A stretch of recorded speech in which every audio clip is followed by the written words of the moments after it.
భూమి తీసుకునేటప్పుడు నేను నా ఫ్రెండ్ని తీసుకొని వస్తా, నా ఫ్రెండ్స్తో పాటు వస్తా అని చెప్తుంటారు. నేను ఒకటే చెప్తున్నా, మీరు భూమికైనా భార్య సెలెక్షన్కైనా ఖచ్చితంగా అది మీ ఓన్ సెలెక్షన్ అయితే మాత్రమే హ్యాపీగా ఉంటుంది. చాలా మందికి తెలుసో తెలియకనో ఫ్రెండ్నో బంధువునో ఇంకొకరినో తీసుకొని వస్తారు.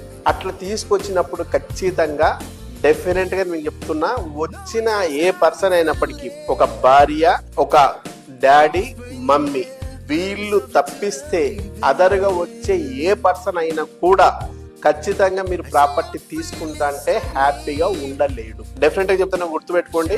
మీకు సంబంధించిన ఈ ఫ్యామిలీ మెంబర్స్, ఈ ముగ్గురు ఎవరైతే ఉన్నారో వీళ్ళకి తప్ప ఇంకా ఎవరు వచ్చినా కూడా మీరు ప్రాపర్టీ తీసుకుంటా అంటే వాళ్ళు హ్యాపీగా ఉండలేరు. ఇది మానవ నైజం. నా ఫ్రెండ్ నాకంటే ఎకనామికల్ గా బాగుండాలని కోరుకునేవాడు ఉంటాడు.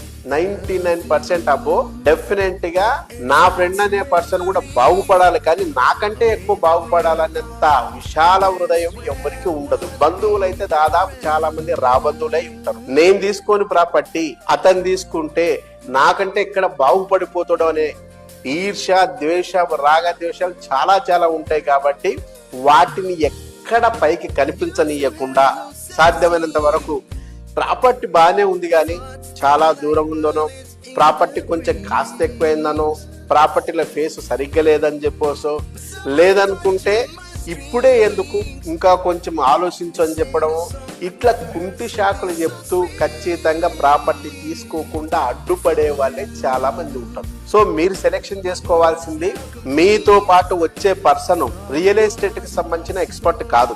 మీతో పాటు వచ్చే పర్సన్ ఎవరైతే ఉన్నారో ఆయన ఏదో ఉద్యోగం చేసుకునే పర్సన్, లేదా సెల్ఫ్ ఎంప్లాయీ పర్సన్, లేదా మామూలు డ్రైవింగ్ చేసే పర్సన్, ఇంకో పర్సన్ అయి ఉంటాడు. అంటే ఆయన వచ్చిన పర్సన్ ఖచ్చితంగా రియల్ ఎస్టేట్ కి సంబంధించిన పర్సన్ కాదు. కాబట్టి ఆ రంగంలో వస్తున్న మార్పులు ఏంటి, చేర్పులు ఏంటి, కొత్తదనం ఏంటి, దానివల్ల లాభాలేంటి, నష్టాలేంటి చెప్పగలిగేంత స్థితి, నాలెడ్జ్ ఆయనకు ఉండదు. ఖచ్చితంగా నేను ఆయనకు సంబంధించిన ఫీల్డ్ లో ఆయన హీరో అయి ఉండొచ్చు, కానీ రియల్ ఎస్టేట్ లో మాత్రం అతను ఖచ్చితంగా జీరో మాత్రమే. నీకెంత తెలుసో ఆయనకు కూడా అంతే తెలుసు. తెలిసిన పర్సన్స్ తో మనం ఏదన్నా ఒక సలహా సూచనను అడిగితే అతను కన్ఫ్యూజ్ చేసే అవకాశమే ఎక్కువ ఉంటుంది తప్ప, నీకు క్లారిటీ ఇచ్చి నువ్వు ప్లాట్ తీసుకో, నీ కూతురు చదువుకో, లేకుంటే బాబు మ్యారేజ్కో, లేదా నీ భవిష్యత్తుకో ఉపయోగపడుతుందని సానుకూలంగా చెప్పేవాళ్ళు 99% ఉండరు. మీకు సంబంధించిన అంశాన్ని మీరే తెలుసుకొని నిర్ణయం తీసుకుంటే బాగుంటుంది అనేది నా సలహా.